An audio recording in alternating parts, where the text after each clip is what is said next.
E aí, gente, beleza? Seja bem-vindo a mais um episódio de Transformando o Furacão em Brisa. E no episódio de hoje, um episódio. Mano, deu pra perceber, eu acho que aí pela movimentação do canal, como que as coisas estão meio corridas e como eu não tô postando do jeito que eu tava antes, com tanto carinho, legendando tudo. Tô soltando muito vídeo sem divulgar e tudo. Teve uns 2 episódios que eu não faltei, que eu não falhei, mas eu não divulguei, não fiz mais nada. Só gravei, postei e já era, tá ligado? Não avisei ninguém e tá lá. Porque eu tô numa correria absurda. É uma das coisas que eu sempre falo, mas dessa vez não tô falhando com os episódios. E hoje em específico é um dia que, mano, tá muito difícil fazer esse episódio, porque cara, eu tô tenso demais, tá ligado? Tipo, hoje é dia 17 de junho, é a véspera do meu aniversário.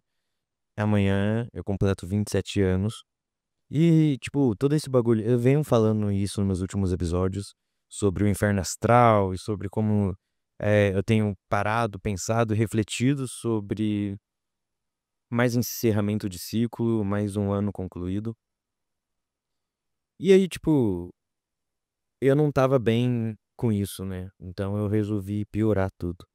Eu resolvi fazer um ritual com cogumelo, justamente na data do meu aniversário pra, mano, sabe? Tipo, pra eu renascer ali, pra eu ter respostas, pra eu, sabe? Eu não sei explicar, mano. Eu não sei explicar exatamente tudo o que tá acontecendo. E nem explicar o que eu quero, quais são meus objetivos. Mas o cogumelo ele ajuda muito a limpar a minha mente, a me mostrar os caminhos, me mostrar o que que é real, o que que não é real, o que que eu devo gastar minha energia de verdade, como que eu devo aproveitar a vida. Então, eu tô numa fase que eu tô me sentindo meio perdido e tá na hora de eu voltar a me conectar assim com tudo. Então eu tô tenso porque nunca é fácil, tá ligado? Nunca é fácil esses rituais. Eu tô num nível no cogumelo que, mano, que ele tá mesmo nível de ayahuasca, tá ligado? Mesmo nível de ayahuasca, porque minhas dosagens atualmente são tão altas, tá ligado? Que eu tenho experiências assim milaborantes, tá ligado? Milaborantes, tá certo? Não tá, tá faltando alguma sílaba nessa palavra. Mas enfim, você não vê ninguém usando ayahuasca pra curtir a balada, ninguém usando ayahuasca pra ficar doidão, tá ligado? Ninguém vendendo todos os móveis da casa pra poder usar ayahuasca, tá ligado? Ninguém roubando os outros na rua porque tá cracudo e precisa de ayahuasca, tá ligado? Não existe isso. Você vê que a maioria das pessoas que vão lá pra esses rituais estão em busca de algo, voltam mais espiritualizadas, voltam mais em paz, tá ligado? E o cogumelo, ele tem. Nunca usei o ayahuasca, então é foda eu comparar e falar, é a mesma coisa. Como que eu vou falar que é a mesma coisa? É a mesma coisa que falar que chocolate é igual caviar, sendo que eu nunca comi caviar. Como que eu vou saber o gosto, tá ligado? Mas estou falando da experiência, pelos relatos, pelo que falam, pelas mudanças perceptíveis. Acredito que o nível que eu tô usando o cogumelo, a dosagem que eu tô, ela me leva a uma viagem tão transformadora quanto uma dosagem mais leve de ayahuasca, por exemplo. A dosagem atual que eu tô é de 11 gramas, que é hoje que eu vou usar 11 gramas. E só Deus sabe o que vai acontecer comigo. E tipo, o porquê que eu tô tenso? Se eu amo cogumelos, eu amo a terapia com cogumelos. Porque é uma terapia, não é uma curtição. É diferente de usar qualquer outro tipo de droga. Outras drogas são muito gostosas de se usar só por usar e você não cria ansiedade por usar aquela droga porque ela é só gostosa, sabe? É que nem tipo fumar um beck, por exemplo. Que aí eu descobri um grande problema e já entra nele. Mas o cogumelo não, mano. O cogumelo ele vai espancar a minha mente, tá ligado? Ele vai pegar, ele vai mostrar tudo que eu tô fazendo de errado e eu, no fundo, eu sei o que eu tô fazendo de errado.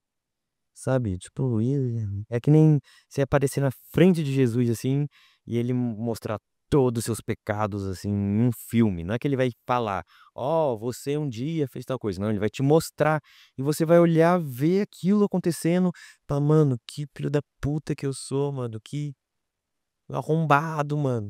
Caralho, mano, eu sou um merda. Olha essa burrice. Olha essa filha da putagem. Olha essa sacanagem, tá ligado? Como que aquele filho da puta tá fazendo essa coisa, sou eu, tá ligado?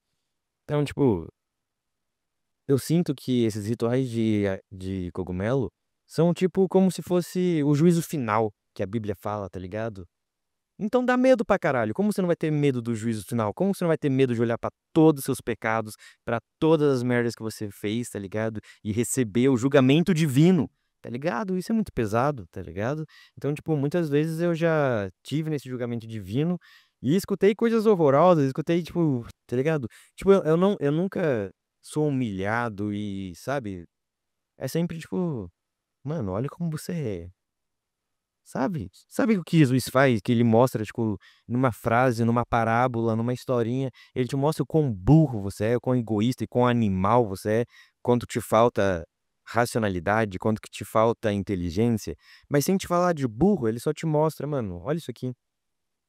Pelo menos eu me sinto, muitas vezes, toda vez que eu vejo ou a Bíblia, ou um livro, ou algum filósofo, algum cara foda, falando algo inteligente, falando algo complexo, ou falando uma verdade de uma maneira simples e fácil, eu me sinto um burro.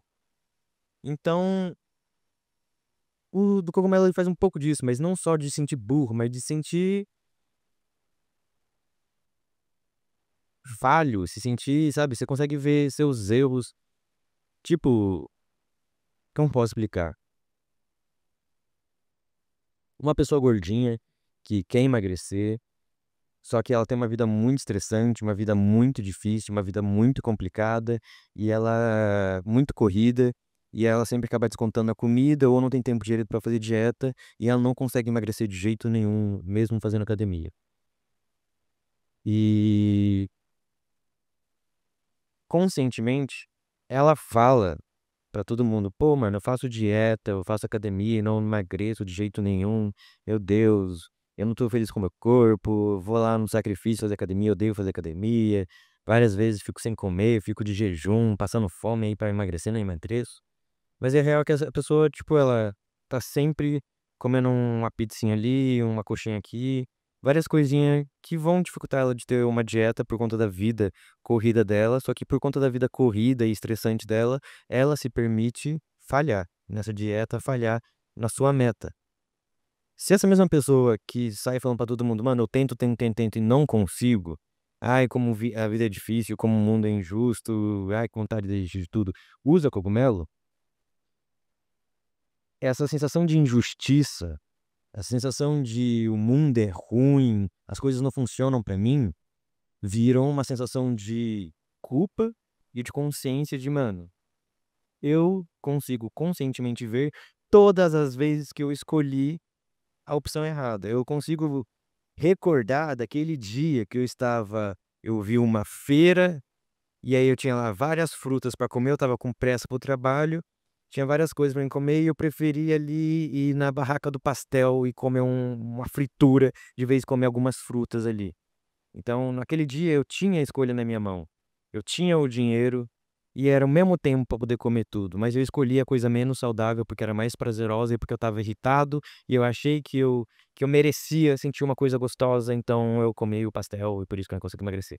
Eu tô dando um exemplo bem fútil, de maneira bem exagerada, para que você consiga entender o que o cogumelo faz com sua cabeça. E por isso que eu tenho medo, porque reclamar da vida é muito fácil. Quando você tem ódio do governo, é só você, mano, sei lá, tentar trocar o presidente, tá ligado? Votar, se juntar com partidos. Quando você odeia o seu país, você se muda, sabe? Quando você odeia os seus pais, a sua família, você sai de casa. Mas quando o problema tá em você, o que que você faz? Se você descobrisse hoje que todo problema, toda dificuldade, toda dor que você sente é causada por você. Você é o seu grande algoz. Você é o seu grande vilão. Não é todo mundo que lida bem com isso. Não é fácil lidar com isso. Não é fácil lutar contra isso. Não é fácil enxergar isso. E é por isso que eu fico com medo de usar cogumelo todas as vezes. Não é por medo de morrer, não é por medo de overdose, não é por medo de ficar louco pra sempre. O medo é ver todas as merdas que eu tô fazendo comigo mesmo, com minha vida e com as pessoas ao meu redor. Me tornar consciente disso tudo. assumir a minha fraqueza e começar a lutar pra melhorar, tá ligado? Eu acho que o maior medo é esse, ter que lutar pra melhorar. Porque se eu tô errando do jeito que eu erro nas coisas inconscientes que eu não quero ver, é porque eu não quero melhorar. Usando a analogia da pessoa gordinha que tá de dieta. Eu não quero de verdade fazer dieta. Eu quero ficar magro, mas eu não quero ter que passar pelo processo de fazer academia e fazer dieta. Eu não quero deixar meu pastelzinho, eu não quero deixar minha pizzinha, minha coxinha do lado, tá ligado? Eu quero continuar comendo, eu quero continuar tendo prazer na minha alimentação. Então, quando eu descubro que meu verdadeiro vilão sou eu e que eu nem poder vencer esse verdadeiro vilão, eu vou ter que abrir mão de prazeres, coisas que me agradam, isso me dói. Porque eu não quero deixar de fazer essas coisas. Eu não quero abrir mão das coisas que eu mais me dão prazer. Porque na minha visão limitada, o maior prazer da minha vida é isso. É a coxinha, é a pizza, é o pastel. Eu não consigo conceber a ideia que um dia eu vou ser feliz sem isso. E que no lugar disso eu vou estar feliz com o meu corpo, com minha saúde, com minha disposição. É muito difícil me imaginar feliz sem ter as coisas que eu vou ser feliz no futuro. Eu só consigo ver o hoje. E as coisas que eu tenho hoje é coxinha, pizza e fritura. Então você fala que você vai arrancar essas coisas e eu não vou ter o corpo instantaneamente perfeito, a saúde instantaneamente perfeita. Vai ser um caminho. E durante esse caminho eu vou estar sozinho, sem o meu pastel e sem o meu corpo. Esse caminho, sem o que eu quero e sem o que eu tinha, dói. É um caminho sofrido, é um caminho muitas vezes longo demais, tá ligado? Esse é o Vale das Sombras, quando você tá sozinho de tudo. Você tá sozinho das suas amuletas, tá sozinho de tudo. Você não tem nada para comprovar que aquilo tá fazendo efeito, que aquilo tá dando certo. E por muito é por isso que muitas pessoas falham no meio e desistem no meio, porque elas não têm nem a coxinha, nem o corpo. E aí fala, mano, vou desistir dessa merda, o que que eu tô fazendo? Por que que eu tô fazendo dieta, acordando cedo, se meu corpo tá uma bosta e eu não tenho minha coxinha? Então, enxergar os próximos sacrifícios que eu vou ter que fazer, as próximas renúncias que eu vou ter que fazer, as próximas coisas que eu amo, que eu gosto, deixar de fazer, entender as próximas decisões difíceis que eu vou tomar, dói. Porque quer dizer que eu vou ter que agir, eu vou ter que movimentar, eu vou ter que sair do lugar, eu vou ter que fazer coisas que eu não quero fazer. E a partir do momento que eu estou consciente disso, já era, fudeu, porque eu não tenho outra opção. Se eu não tomar a decisão, se eu não fizer a mudança, vai vir a culpa. Não vai ter mais como eu me esquivar em culpa do Bolsonaro, culpa do Lula, culpa da direita, culpa dos brasileiros, culpa de Deus, culpa da religião. Não consigo mais, porque eu já sei conscientemente que a culpa é minha. E não tem como eu me distanciar de mim. Então eu só tenho que agir. E é isso que dá medo. Essa nova mudança. Essa nova. Porque a real é que eu não consigo muitas das vezes fazer as renúncias que eu preciso. Por exemplo, eu tô enfrentando um problema muito. Ei. Eu tô enfrentando um problema muito difícil de lidar, que é o vício em nicotina, mano. Eu, mano, nunca gostei de cigarro, nunca fui de fumar. Maconheiro eu sou há muito tempo.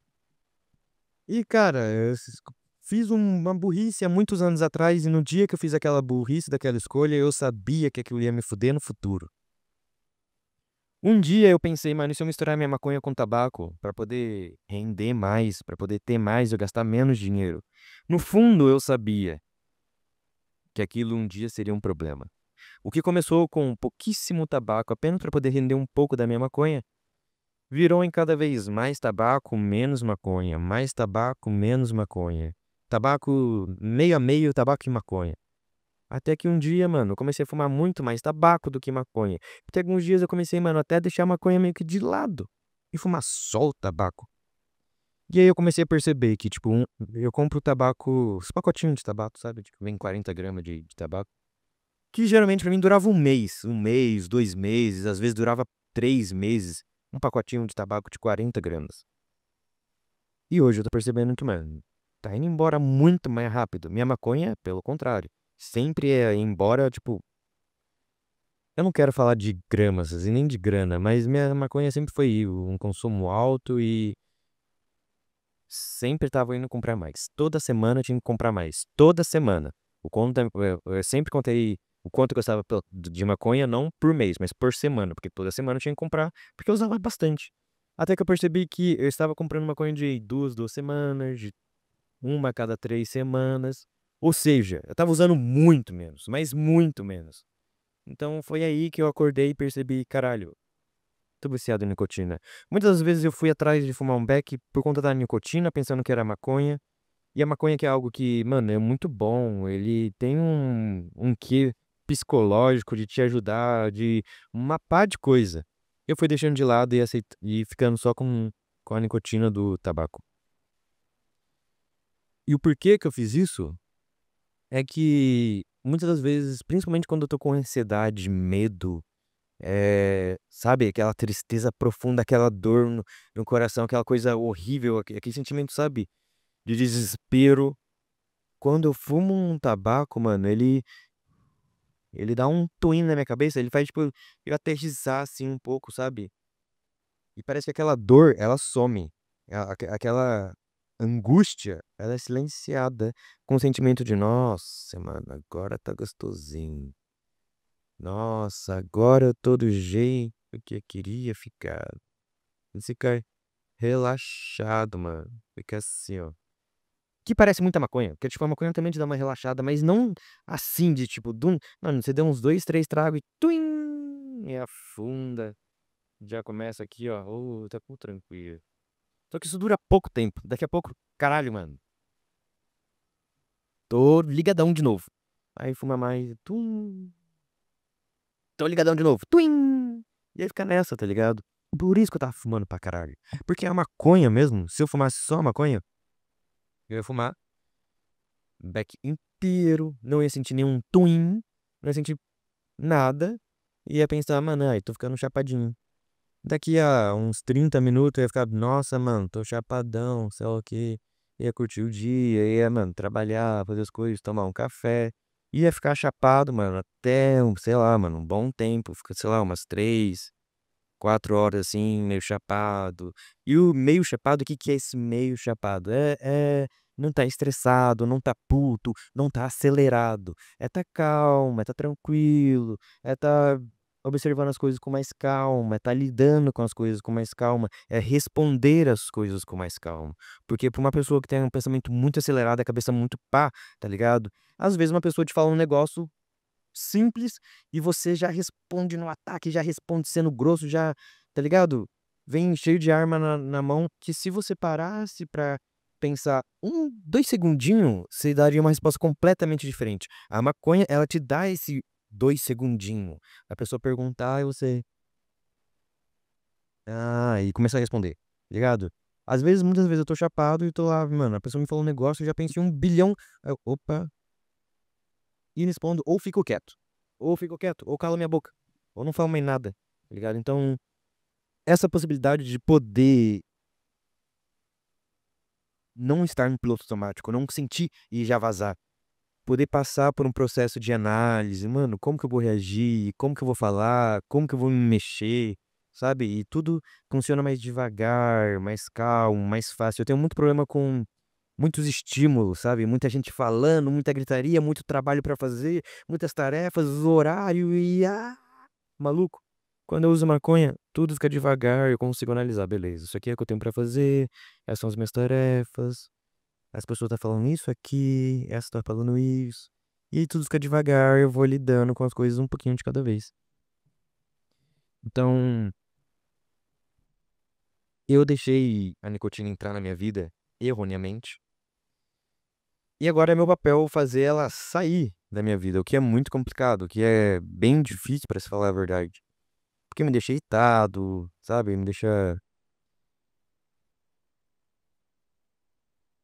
Mano, é difícil, cara. É muito difícil. A pior coisa de você ter um vício é parar de ter esse vício. É muito bom você, tipo, mano, é muito bom poder fumar quanto você quiser fumar. E é muito ruim, tipo, você tá em processo de parar de fumar e você começar, não, hoje eu só posso fumar 3. Aí você vai fumar o primeiro da hora, o segundo já com medo e o terceiro já é triste. E depois passa o resto do dia pensando em fumar e não pode fumar. Então, tipo, mano, é chato, mano. Fumar, o ato de fumar, eu acho que é uma coisa. É um vício muito ruim, mano. É muito ruim porque ele domina muito tua mente. Não de faz você fazer coisas que você não faria, mas, tipo, ele fica o dia inteiro na sua cabeça. O dia inteiro você pensa em fumar. E fumar é um hábito que dá pra acoplar tudo. Tipo, dá pra você fumar trabalhando, dá pra você fumar lendo, dá pra você fumar assistindo futebol, dá pra você fumar falando com os amigos, dá pra você fumar fazendo reunião, dá pra você fumar em um bilhão de situações. E se você é um cara que gosta muito de fumar, você vai fumar em todas as situações. Então, quando você parar de fumar, tudo que você vai fazer vai te dar vontade de fumar. Se você for pra um churrasquinho, você vai querer fumar. Aí não vai poder. Aí você vai trabalhar, vai querer fumar, não vai poder. E aí tudo se torna mais chato. Trabalhar se torna mais chato, sair se torna mais chato, ir pra um churrasco se torna mais chato. Tudo fica mais chato. E aí imaginar a felicidade que vai ser não depender de cigarro, a felicidade que vai ser não gastar dinheiro com tudo isso, o tempo que eu vou ganhar de não ficar fumando e essas coisas todas, a saúde, a disposição, é uma alegria que eu desconheço. Eu desconheço. Então é muito difícil eu me basear, tipo, eu vou ficar feliz. Porque eu só conheço a felicidade de agora, que é o cigarro. Mas enfim, cara, o episódio de hoje é mais sobre isso, sabe? Tipo, eu já até torci um roteirinho ali, pá. Mas eu tô com a cabeça tão biruteteia que eu nem sei direito o que eu vim falar.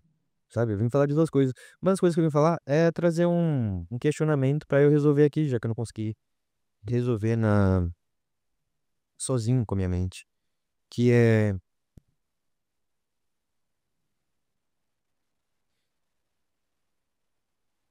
Ou será que eu trago no próximo episódio? Porque eu já tô a fim de encerrar esse episódio aqui, mano. Pra falar bem a verdade. Mas enfim, mano, o que tá acontecendo na real? É que eu tenho ido em psicólogos, em tudo, tá ligado? Porque eu quero muito estudar o que o cogumelo tá fazendo na minha cabeça. Eu quero muito entender tudo que tá acontecendo. Mas na real é que eu não quero ser escravo da minha mente. Eu não quero ser só um peão do sistema. Eu não quero ser um ratinho, tá ligado? Seguindo a manada, mano. Eu quero viver, mano. Vim pra. Tipo, eu não quero ser que nem ninguém, tá ligado? Eu não quero. Ah, eu quero ser que nem. Não, eu quero descobrir que eu vim pra ser? E quero viver a melhor versão de mim, tá ligado? E ser tipo, mano, esse é o Isaac, ele veio pra ser Isaac, foi Isaac até o final, o melhor de todos na sua versão, de tudo que ele poderia ser, ele foi. Ele veio pra ser e conseguiu ser. Não importa, mano, se isso vai ser, sei lá, mano, ser o pintor de rodapé. Essa é a minha missão de vida, então eu vou me dedicar para ser o melhor pintor de rodapé de todos os tempos. Eu vou estudar sobre pintura de rodapé. Eu vou ficar pequenininho para poder ter altura. Mano, sei lá, sabe? Sabe? Pensar que você tá desperdiçando sua vida em algo inútil, em algo que não vai ter retorno, me dá desespero, porque, tipo, eu não sou um cara velho que tô prestes a morrer, mas eu também não sei quando estou prestes a morrer. Tem muita gente que morre novo. Às vezes eu posso morrer amanhã. Mas eu sempre tive muito medo de desperdiçar a vida, desperdiçar a juventude, desperdiçar a infância, desperdiçar o que eu tô vivendo, porque em algum ano da minha vida eu percebi que toda vez que eu olhava para trás, eu pensava, nossa, aquela época eu era feliz e não sabia. Então a partir daquele momento eu comecei a não querer mais olhar no futuro, olhar para trás e falar, eu era feliz e não sabia. Eu quero poder falar eu era feliz e aproveitei. Porque quando eu falo eu era feliz e não sabia, o que me remete? Me remete a uma infância, uma adolescência, uma vida no passado, onde eu estava tendo um momento de felicidade e por não saber, não aproveitei. Então, por exemplo, quando eu falo, ah, nossa, que saudade daquela época quando eu acordava de manhã cedinho no sábado, pegava meu cobertorzinho, ia lá pro sofá assistir desenho animado, e aí eu caía no sono assistindo desenho. Nossa, aquela época eu era feliz e não sabia. Por que eu falo isso? Porque naquela época, qual era a minha cabeça de fazer isso? Mano, acordei, tô acordado, meus pais estão dormindo, e tem TV lá na sala e hoje é dia de sábado animado, então eu vou lá ligar no SBT e assistir uns desenhos. Eu levava meu cobertor, porque geralmente estava frio, e como eu era um moleque muito dorminhoco, mano, eu dormia no primeiro desenho, mas eu queria aproveitar o desenho. Minha cabeça era de não perder o sábado animado, porque naquela época não tinha. Não era tipo que nem hoje, que é tipo YouTube Kids, onde os desenhos ficam gravados pra sempre ali. Todo sábado era um desenho diferente, era um negócio diferente. Então, se eu perdesse o sábado animado dormindo, eu não veria os desenhos. E eu não sei quando eu poderia ver eles de novo. Então, o meu único pensamento é: eu não quero perder os desenhos do sábado. E se eu soubesse que aquele momento da vida se chamava felicidade, ter um pai e uma mãe dormindo num quarto, seu irmãozinho e sua irmãzinha dormindo em outro, e você na sala dormindo com seu cobertorzinho quentinho assistindo desenho. Se eu soubesse que isso é felicidade, eu aproveitaria muito mais, tá ligado? Eu acordaria mais cedo, eu ia aproveitar cada momento, ia pegar meu cobertorzinho muito feliz, eu ia sofá muito feliz, eu ia passar no quarto do meu pai e da minha mãe, abrir lá, olhar eles dormindo, falar: caralho, mano, eu sou mó feliz, meu pai e minha mãe tá em casa, olha que da hora. Amo vocês, pai e mãe. Ia passar, ver meu irmão no quarto, ia lá, falar: mano, que da hora do caralho poder dividir essa vida com você, mano. Ver minha irmãzinha lá, falar: mano, que orgulho que eu tenho. Nossa, como eu sou um cara feliz, como eu sou um cara rico pra caralho, tá ligado? Como eu sou, tá ligado? Que vida foda que eu tenho. Agora eu vou lá pegar um leitinho com Nescau e assistir meu desenho. E eu não ia dormir, mano. Eu ia ficar muito feliz vivendo aquele momento e bebendo meu leitinho, esperando meus pais acordar, esperando meus irmãos para poder brincar. E quando eles acordassem, eu ia brincar muito com eles. Não ia brigar por conta de porra de brinquedo, tá ligado? Quantas bilhões de vezes eu discuti com meu irmão, eu fiquei dias sem falar com minha irmã por conta de brinquedo, por conta de brincadeira, por conta de roupa, tá ligado? Se eu soubesse que eu estava sendo feliz, eu não ia ligar para coisas tão idiotas, porque eu não lembro de nenhum brinquedo, de nenhuma roupa e de nem nada, mas eu lembro desses momentos, tá ligado? E quando eu falo de ser feliz e não saber, isso me angustia, porque eu falo: caralho, eu passei por isso. E eu não aproveitei, muitas vezes eu desperdicei dormindo, brigando, fazendo birra, ou qualquer outra porra, tá ligado? Então eu não quero errar assim. Eu quero viver um momento feliz e estar presente nele, aproveitar, olhar e desfrutar da melhor maneira possível. E desde então, tem sido minha busca. Como viver da melhor maneira possível? Como aproveitar tudo? Como estar presente?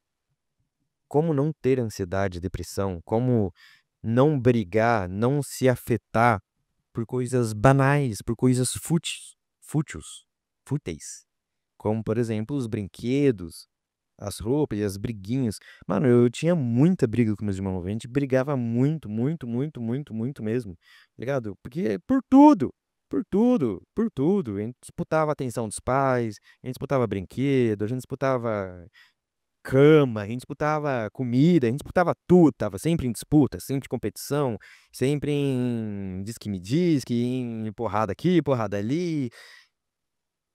E mas teve muitos momentos bons.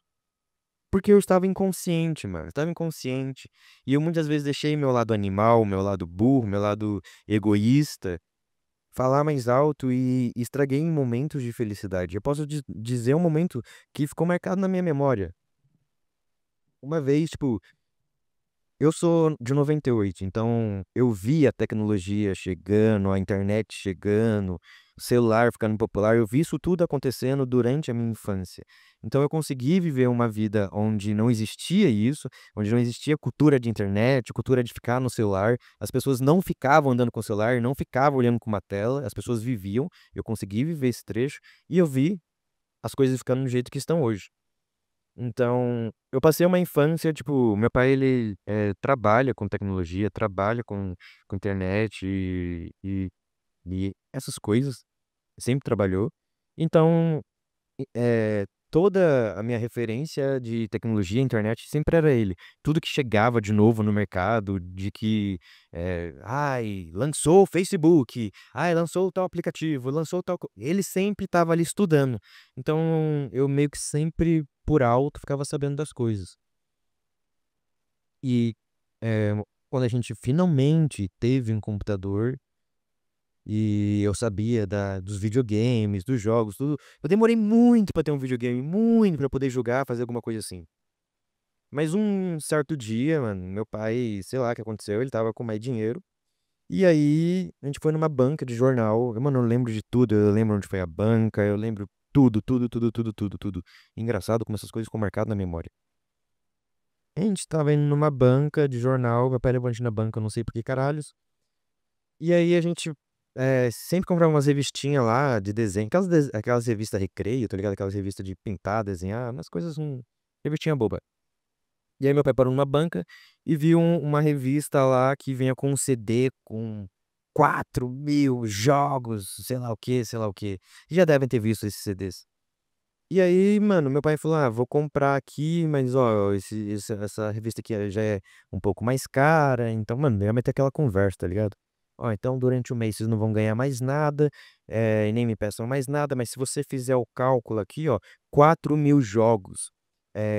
Se você for dividir aqui no mês, dá tantos jogos por dia. Se você for dividir no ano, todo dia vocês vão poder jogar, sei lá, quantos jogos que vocês nunca jogaram, e no outro dia jogar mais, sei lá, quantos jogos que vocês nunca jogaram, e isso se repetir durante um ano inteiro. Então, durante um ano inteiro, vocês vão jogar, sei lá, eu não sei fazer essa conta agora, mano, mas sei lá, 40, 10, sei lá, não faço ideia. Tantos jogos por dias inéditos, inéditos. Então, mano, na hora que ele falou essa possibilidade pra mim e pro meu irmão, eu não sei como foi na cabeça do meu irmão, na minha cabeça foi, caralho, mano, eu não tenho um videogame, eu não tenho celular, eu não tenho porra nenhuma. Eu não sei o que que é ter rotina de jogos. Eu não sei o que é isso. Mas do nada, agora, daqui pra frente, a minha rotina, pelo menos durante um ano, pode ser diariamente eu jogar infinitos jogos inéditos. E com certeza, de 4.000 jogos, eu vou gostar de pelo menos uns 10, tá ligado? E se eles virarem meus jogos favoritos, eu vou poder jogar todo dia. Minha vida, a partir de hoje, é a melhor vida do mundo. E, mano, na hora que meu pai falou isso, tipo, eu aceitei como verdade. Eu aceitei aquela minha realidade. E puta que me pariu. Como eu fiquei feliz, mano. Eu não. Mano, acho que foi um dos presentes que mais me deixou feliz, mano. Me deixou muito feliz. Porque minha realidade rompeu. Tipo, é tanta coisa legal. Porque, tipo, além de ser jogos inéditos e muito divertido, eu vou ter assunto com meus amigos. Eu vou poder falar pros meus amigos. Eu vou poder chamar meus amigos pra jogar, tá ligado? Mano, e caralho, que foda. Que foda. Que foda. Achei isso fantástico. Chegamos em casa e fomos jogar o CD de jogos lá, tem 4.000 jogos. E a verdade é que, mano, tinha muito jogo incrível, tinha muito jogo foda, tinha muito jogo fantástico, mano. Eu gostava muito, mano. Como que não ia ser fantástico? Uma criança não joga nada. Aí você vai dar qualquer porra pra ela, você dá Tetris, ela vai amar. Foi o que aconteceu comigo. Eu amei, eu amei, amei. Tinha um jogo que eu lembro de jogar pra caralho, que era um jogo de luta, tá ligado? Que, mano, basicamente era dois comandos. As setinhas pra controlar ele pra ir pra frente e pra trás. Eu não sei se ele pulava, mano, mas se eu não me engano é frente e trás. E o espaço pra você chutar e dar soco. Eu ficava nas setinhas ou no espaço, meu irmão lá, e a gente, mano, tentando ganhar dos chefões. É tipo um Street Fighter, só que numa versão extremamente mais básica. Mega ultra mais básica. Hiper mega ultra mais básica. Muito, muito mais básica. E como eu me divertia, mano. Como eu amava. Que emoções que eu sentia, sabe? Meu corpo se enchia de adrenalina, dopamina, serotonina e tudo coína, tá ligado? Parecia que eu tinha cheirado cocaína. Eu ficava muito feliz. Muito feliz. E eu amava jogar. E meu pai sempre foi um cara muito, muito de regras, muito metódico, muito certinho, tá ligado? E ele foi lá, fez uma tabela de, ó, vocês podem jogar de tal hora, depois aí tem que estudar, tem que dormir, tem que fazer isso e aquilo. Ele era muito chato com essas paradas. Porque quando acabava a minha hora de jogar, eu não queria parar de jogar, mano. Eu queria continuar jogando, pô, ainda mais em mano, tá ligado, né? Eu ficava, eu não quero sair daqui. Então, futuramente que eu digo na mesma semana, é, eu ou meu irmão ficamos enrolando pra sair na hora que era pra sair. E aí, tipo, jogava a minha vez. Muitas das vezes, tipo, era assim, tipo, eu tinha uma hora pra jogar e eu lembro que era uma hora. Isso hoje, pensando, é muito triste, porque uma hora pra criança não é nada. Mas naquela época, não sei por que eu achava que uma hora era muito. Mas beleza, eu tinha uma hora pra jogar, sei lá, eu jogava das 4 às 5. Aí meu irmão jogava das 5 às 6. Quando a gente tava muito amiguinho, quando a gente não tava tretando, quando a gente tava inteligente, a gente ia lá se juntava e falava, mano, na minha hora de jogar, você pode jogar junto comigo, a gente divide aqui os controles. Só que aí na sua hora de jogar, a gente continua. Então a gente continua, o Nil vai ficar de vez 1 hora e a gente fica 2 horas, os dois brincando. De vez, e eu ficar 1 hora no computador, você ficar 1 hora. Só trocava aqui, tipo, na minha hora, eu fico batendo, por exemplo, e você fica nas setas. Na sua hora, eu fico nas setas.